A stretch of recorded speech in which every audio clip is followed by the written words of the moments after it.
Okay, so in the last video we talked about the skewness and lots of stuff, and why you cannot use average to do something, and well, a lot more interesting things happening.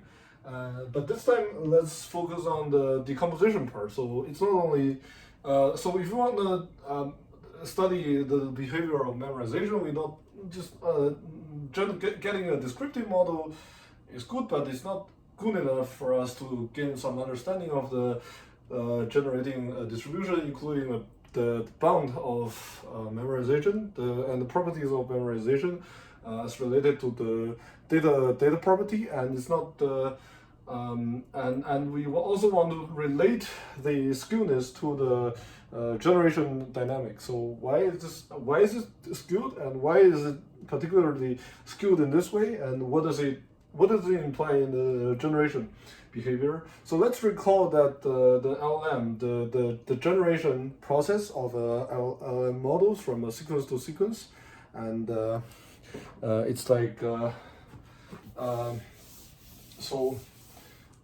as the model generates something sequence by sequence, this is, well, I just simplify, put it in the transformer. This is input. This is output to new outputs, and say if the input output is in the iterative way, it will have been easy. But for transformer models like this way, it's not that simplified. And let me illustrate why this is true. And before we get into that, let's do it in two ways. So the first way is that you look at the shape. Okay. So you look at the shape of the skew distribution. What are some of the most commonly seen distribution that are skewed? One is the exponential distribution, and one is the geometric distribution, right? And suppose I have a model that generates output token by token. It's easy to see that we care about two things. We care about the probability of getting the correct output on this token, conditioned on every previous token is correct, and we care about when does this probability generates a failure. So the n-pre we previously defined as the number of the number of exact match right after the cut, means that if n-pre is equal to n here, and let's say n is here, that means from the input there's a true sequence, and there's a model output. The true sequence and model output must agree at every token before and fails exactly at the n plus 1. n-pre plus 1, let's say, just to make it precise. Exactly here. So this means if we use a conditional probability and look at every j here, for example at j, it means that that j is correct given all terms before j is correct. So I mean, I just use a tick for correct and cross for false. So just to be simple, and it's easy to write this as a conditional probability, right? So I have this. So why is this a probability? Because the small letter n-pre is actually the value for data I. So we have an index for data. So we call this I, and this direction, the length direction, we can call it j. So this is how correctness at ij is formed, and this is also why the capital letter entry is a distribution. Well, sorry, it's a random variable that has a distribution. Yeah, and then. But sometimes we mixing up, but now it's good to think of this as a random variable, because you randomly choose from all the data and what's the probability that it fails, and okay, I look at this number, so this j is correct given all terms of j correct, but remember we had the transformer diagram, all terms before j are correct. This means the input is given. Of course, the input is given for everything, so we don't really have to write this. But also, the model successfully memorized everything before j.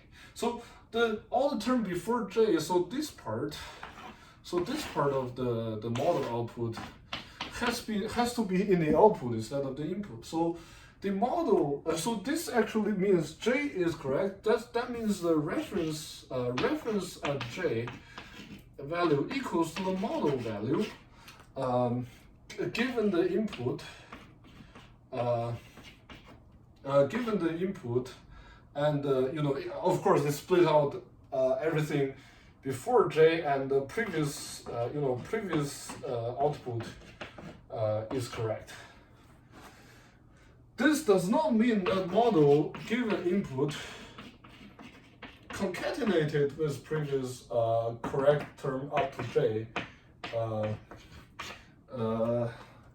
is equal. But in some ways, maybe these two are equal, but it's not from the definition of the transformer-based model. So. So we have to loosen it a little bit. The reason is that in this form the model takes the input and spits out the output, and then it keeps iterating on the output until it gets to j. It is not true that the input and this are all given to the model and the model gives it to j. So let's if you write it formally, it will be like this. So the model, the first one, model is given to the input, and the model is being able to memorize this all correctly and memorize j correctly. In the second one, the model is given to the input, concatenated with these also as input, and memorize j as correctly. If this is equal, then the model is approximately a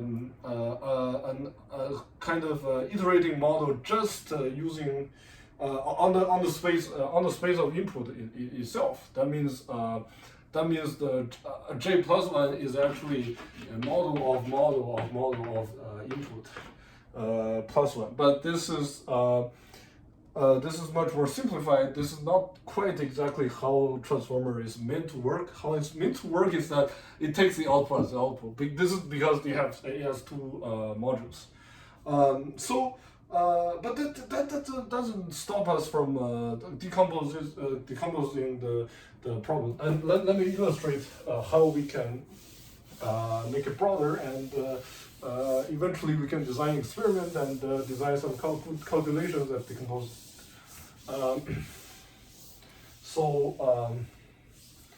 Okay, so PJ is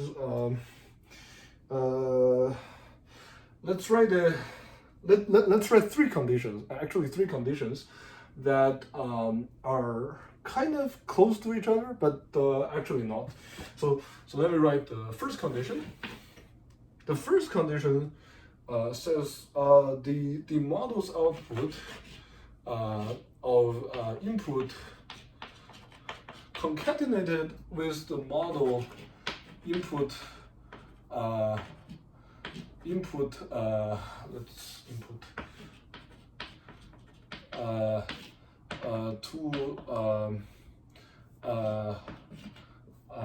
the zeroth term, well, the first term, is approximately equal to model of the input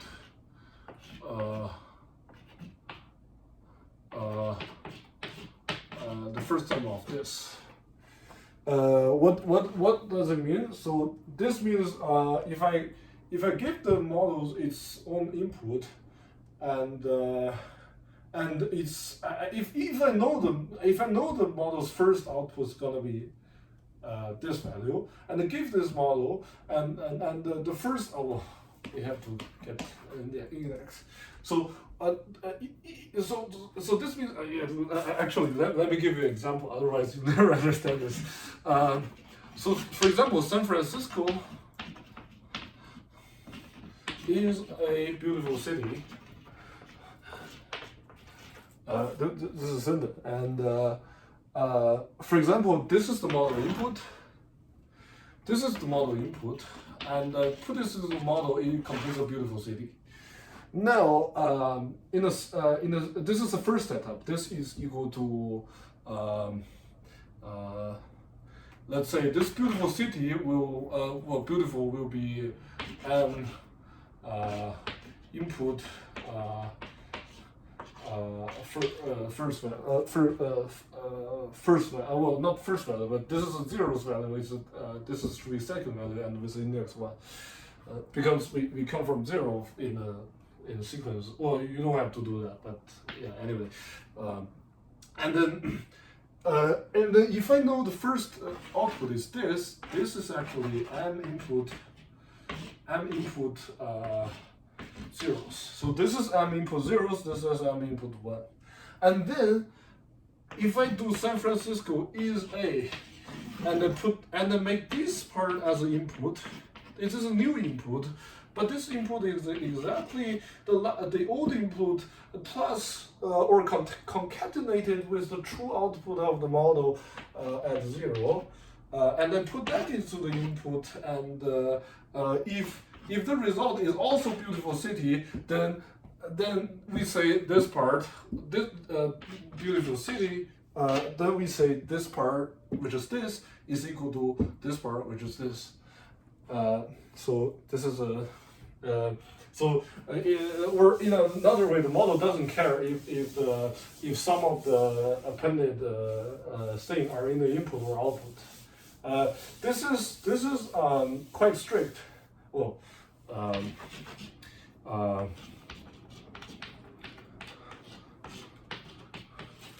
this is of course too strict, and maybe it is true in some of the supervised fine-tuning model, and it happened in some subset of data. It happens in some of the base model, but it is really strict. So I give you the second condition. The second condition says the probability of J's term being correct given all the models, everything plus J minus 1, well, with well, like that. Okay, let me get a new. Okay, with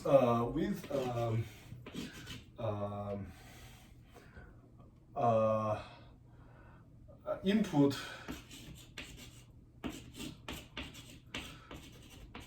concatenated to J plus 1 as model input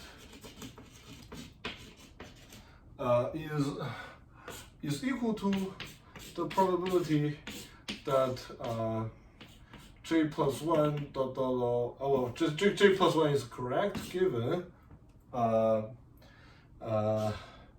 the input and model of the input coincides with reference before J.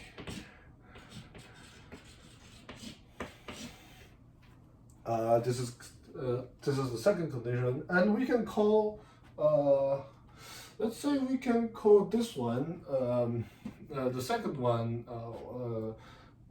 which is the one we want. We call this P of J. we call this one P of J with a superscript O as the as like another way of output. So if PJO is approximately equal to BJ, we can still get some good results. So well, or maybe is approximately equal, but yeah. So approximately good is good enough in many cases, and you could see that one implies two, right? If the results are all the same, if the result are all the same, if of course the probability is all the same, but if the probabilities is the same, the probability is all the same. It doesn't mean every result is the same. So one implies two, but two doesn't imply one. Yeah, let's put it in a good way. So this is the second condition, and the third condition is that the mutual information. Well, let's define C of J or Cij or correctness of INJ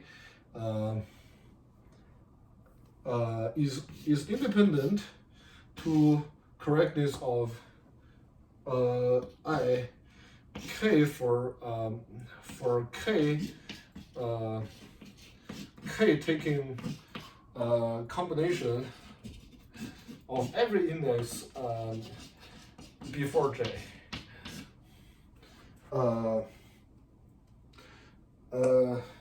Given input, and also given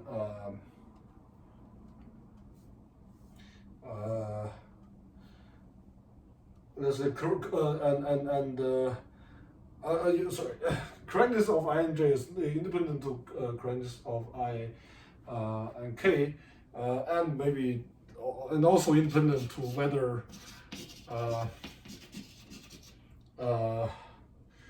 K given as input or not, or this is a kind of stricter condition. Whether K is given as input given given all the prefix. Of course, we don't care about prefix.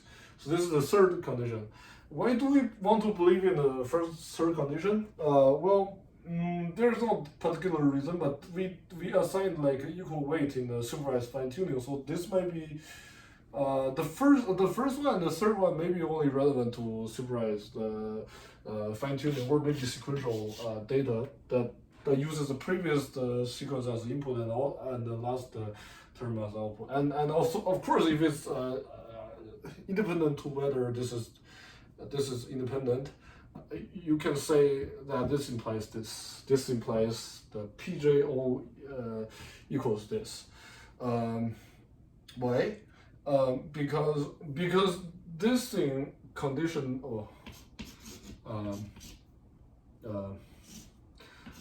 so because this thing conditioned on this is equal to this, that means the condition is not relevant. Sorry, this is the other way. This thing is independent to this means that the conditioning doesn't change the probability. So this we write it as PJO is semi-equal to PJ. Okay, so that's the three condition. So the first one is a bit strict. The third one is maybe strict, and but the second one is easy. The second one is like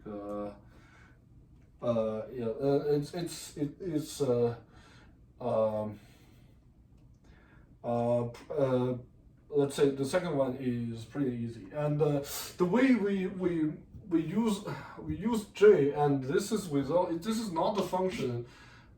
This is not a function with respect to any correctness for K less than J.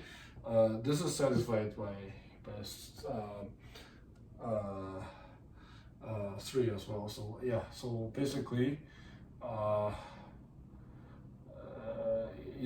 basically two conditions it has to follow. First, the probability is the same, and at first it doesn't care whether this term is in the output or not. Second, it doesn't care about previous correctness. So this is really what this should mean. Yeah. So basically, well, or maybe there's a better way to formulate this, or maybe a better way to use the notation. If the maybe I'll get some good ideas later. And so, why do we want to care about this? Because deterministically we have this. We have P n pre is equal to n. What does this mean? This means the memorization, the consecutive memorization fails exactly as n. This means that every term before and up to n is a success. It's an exact memory. And every term after n is a failure. So this you could immediately write it as n pre. So this is the success part. This is the success part. P J is correct. Previous is given previous ones are correct. And you could see this follows nicely because because you only care about the case when it matches, and when it doesn't match, it doesn't matter. So let's say let's say this: the probability of so suppose the n pre is 4. N3 is correct. Is dependent on these two are correct, and if it's correct, we only care about the case if it's correct. And if it's correct, if you want to calculate the probability the first one is correct, of course you get the first 3 are correct, because it's all already in the condition. And if you condition on this, it follows a nice form. So you can write the Bayesian graph, right? The first one is correct, and the second condition is the first one and the second one is correct, and third one is the first one. The fourth one is the first one, second one, third one are correct, and it follows nicely. And so this is the correct part, and it has to be correct up to the n pre, but it has to fail at exactly n pre plus 1. So this is pj plus 1. Which is false, which is 1 minus pj plus 1.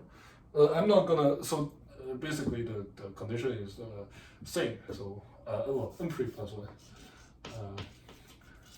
N pre plus 1. So this is the idea. And one could see that we could immediately write this as n pre pj 1 minus pj. Right? If pj, well, it doesn't have to follow pj equals to pjo, right? Because this is the definition. This pj is just this.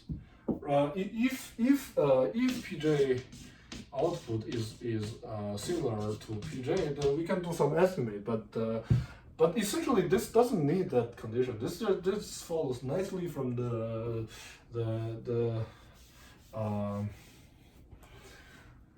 definition, which is pretty nice. And first case, the most simplified. Let's start with the most simple case.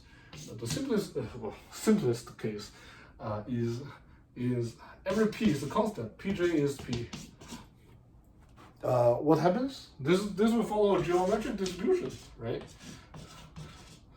So this means n pre will follow a geometric distribution of 1 minus p. Why 1 minus p? Because geometric parameter is the probability of success, but well, we care about our success is the failure of geometric distribution, because this is fail to end, and this is the first ending of it. And geometric distribution follows nicely like this. And it's basically its function is product of p one as p, but of course this is oh yeah, well we use this 1 as p is our q here, so this is 1 minus q q, but this is really p 1 minus p. Can you see that? Right, the 1 minus q is our p, and the q is our 1 minus p, and the product becomes the power, because every p is the same, so we have p and p. It's very nice. It's p to the power of this 1 as p. This is a good version. You know, something happens, so let's go back to this. So and let me get the new track. And what this means is that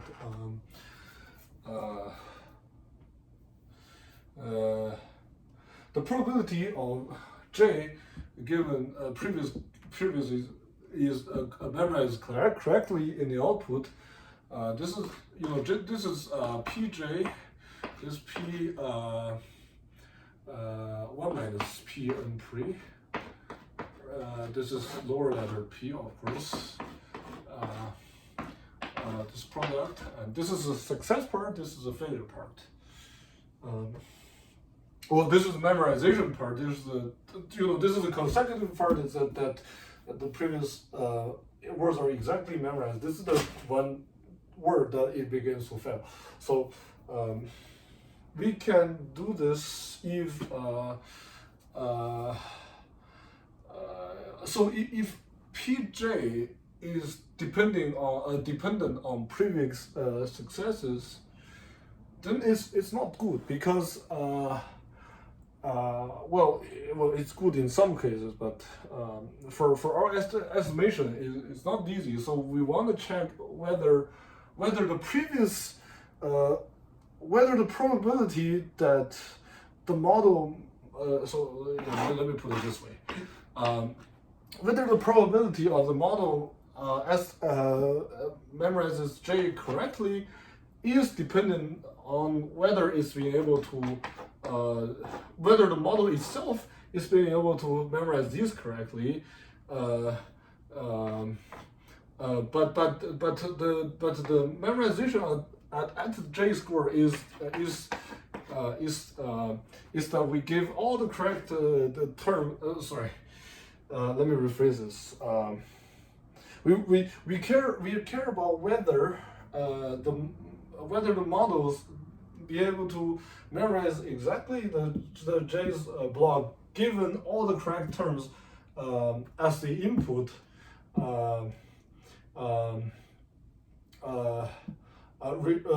with respect to whether it's being able to remember the previous block.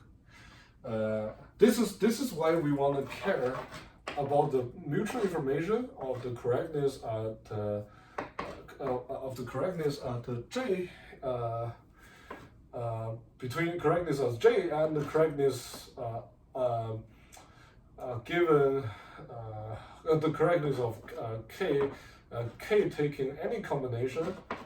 K can be multiple terms, so you know, index K taking any index before J. So this is the case. We care about the mutual. We care about whether the correctness of J manually input all previous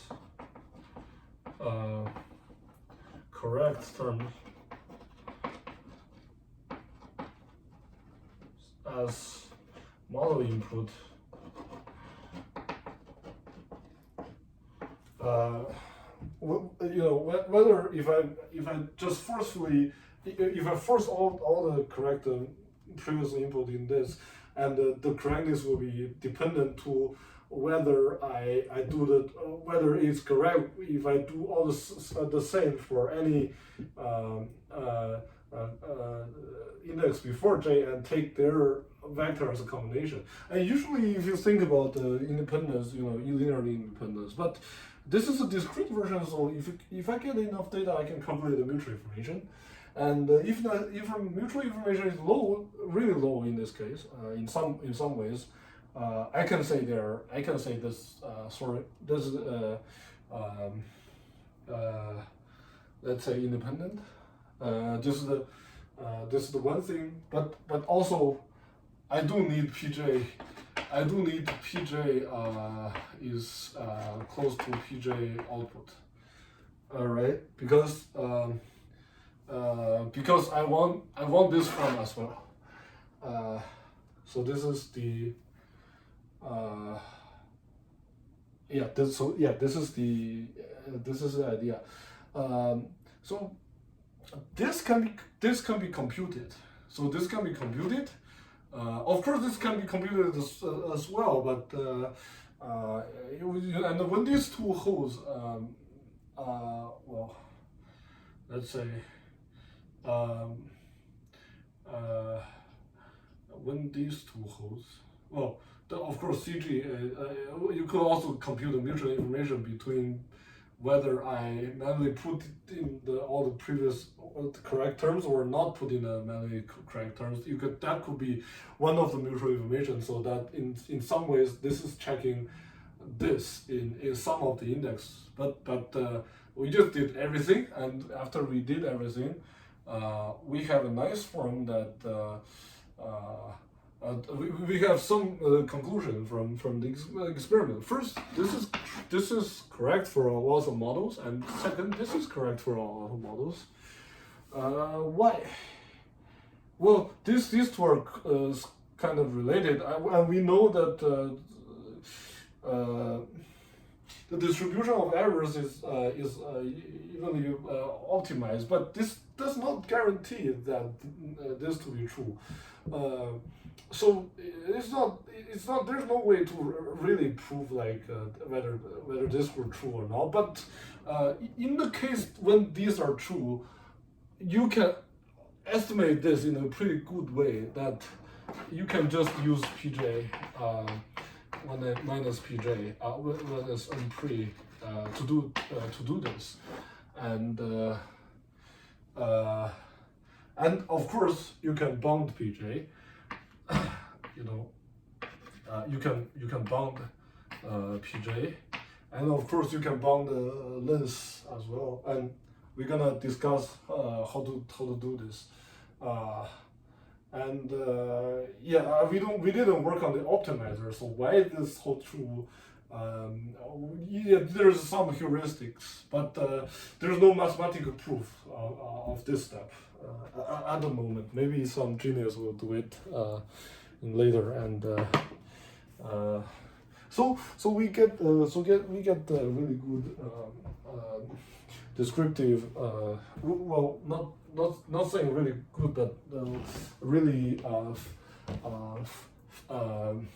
precise or really detailed description of what's going on in the population itself relating to the generating dynamics.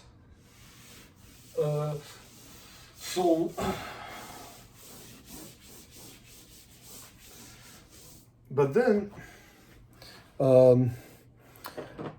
it raises a theoretical concern, right? So there's one thing that's counterintuitive, and I want to leave it as a question. Not a question, we have clear answers to this, and we have a motivating example of why this is true.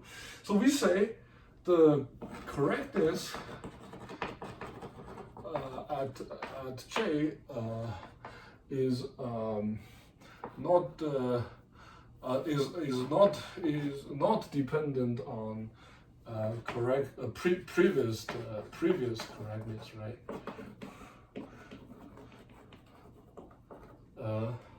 So the probability of something conditioned on this is it's independent of previous correctness. Why is some data still remembered more than the others?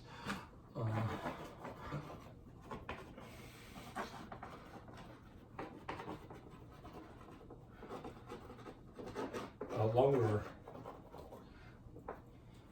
So at the list J is not dependent on that. So I can give you one minimal example. The example is 0, 1, 0, 0, 1, 1, 1, 0. Let's say correctness is CJ is, if it's correct, it's a 0. If it's incorrect, it's a 1. So let CG be the 0, 1 loss at J. And so the probability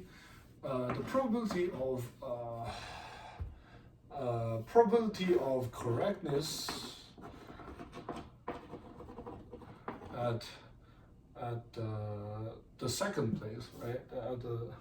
At the second place, what is the probability of the second place and the correctness of second place, and also what's the probability of correctness at the second place given that given that the first one is correct.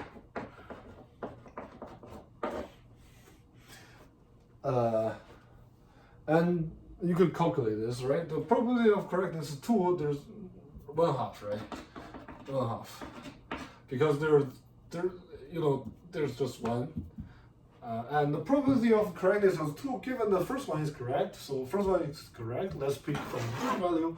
This is also 1/2. So these these two are equal. But it still says some data are memorized more than others. So for example, the second data point has unpre greater or equal to 2. The first one is equals to 1, and the rest are 0.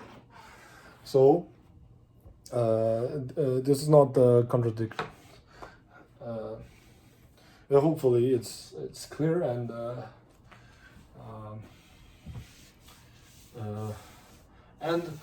if I want to say that the correctness at 2 is also independent of whether I gave it to correctness or not, this also follows. So the mutual information can also be used to check this, but sometimes you don't have that much data. So so the mutual information, you cannot really do too many terms, because it's on some strata you have a small sample. So to be safe, you could calculate both, and we did calculate both. So this is the motivation, and the next thing we are going to do is we can think about several limiting cases of the distribution. So what we just did is we did composition to the j's direction. The j is the length direction or the unpre direction, how long this thing can memorize. But we haven't quantified the i's direction, which what's the probability with respect to data properties. So with respect to we call it the I direction, which is the data index direction or the row direction, and then it turns out there's some on a limiting case there are some connection to classical results, or everything like something everybody learned in not in kindergarten, but maybe in high school, and some really basic famous result from statistical machine learning, and some really famous result from algorithm greedy algorithm design, and but also from Bayesian directly from the Bayesian risk and Bayesian formula. You'll be able to see the first one is that max memorization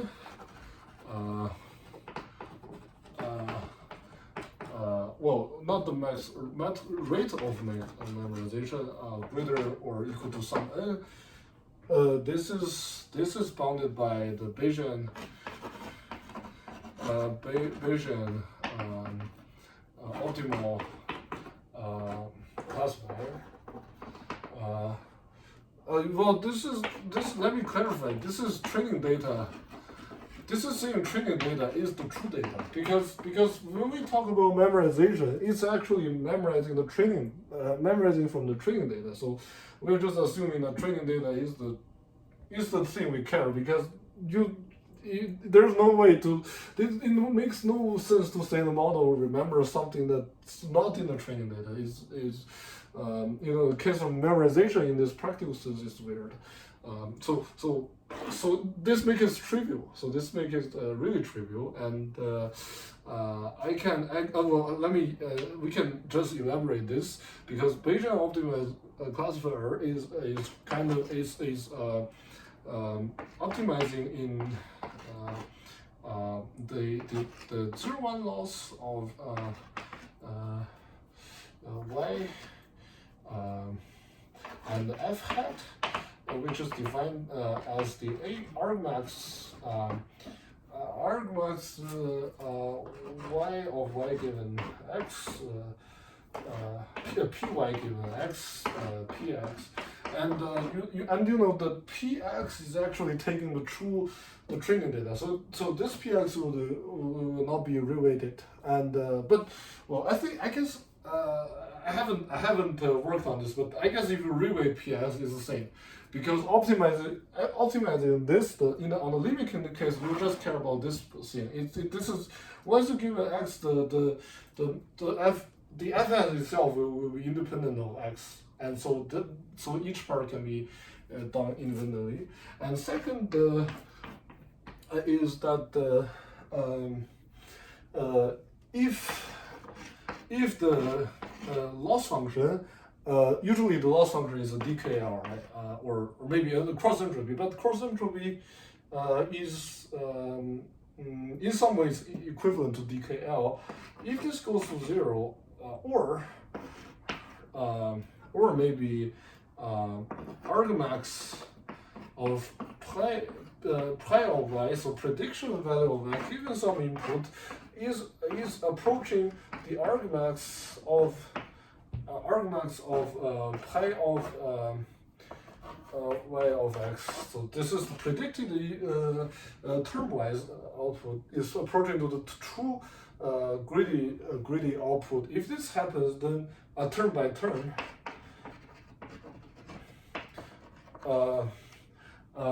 this follows this becomes a termwise Bayesian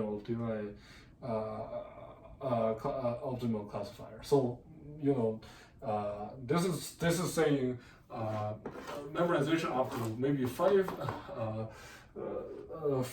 blocks is what's the probability that the memorization is all up to 5 blocks is the maximum. This is what happens.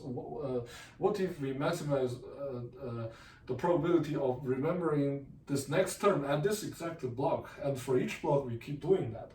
And the third thing is that 1 and 2 differ when there are replications. And this is really trivial, and so this is a 3 limiting case. Of course, your model will be somewhat different from the limiting case because if the two classes, so Bayesian optimizer classifier is like optimizes this regardless of the x, but in a neural network maybe the two different input x are same, and your optimizer cannot really push to satisfy this when the data becomes large enough and the model becomes dense, correlated in this little field. So yeah, this bound is a very kind of a loose bound, and this bound is a loose bound, and this bound is somewhat better, but kind of overfitting termwise. Let's say this is overfitting termwise, and 3 we show that these two bounds when these two bounds differ, there has to be replications, and the replication of course is the same x and the same y happens in the sum list. So I think it's almost you could directly see that why this is true, and so let's do this. I'll make an example of I'll briefly prove this part, but this is not my theorem. This is something that has been proved in like 30 years ago, maybe more than that, and it appears in different statistical textbook and statistical learning theory textbooks for decades, and I'll just briefly review the proof of this, and give you an example of 2 and give you an example of 3. So and that example is almost constructing the proof. So I will not waste too much time on this because it's not for large language models it's not really too close to the bound, but I just wanna first I wanna relate the PJs to the bounds, and how to relate the way we relate the PJ to the bounds is related to the data. So this is how termwise limit implies the property of the what property the data has to have in order to have such PJ. This is how you move from this direction to the list direction to the data direction, and this is a very limiting step, but this is a very interesting step,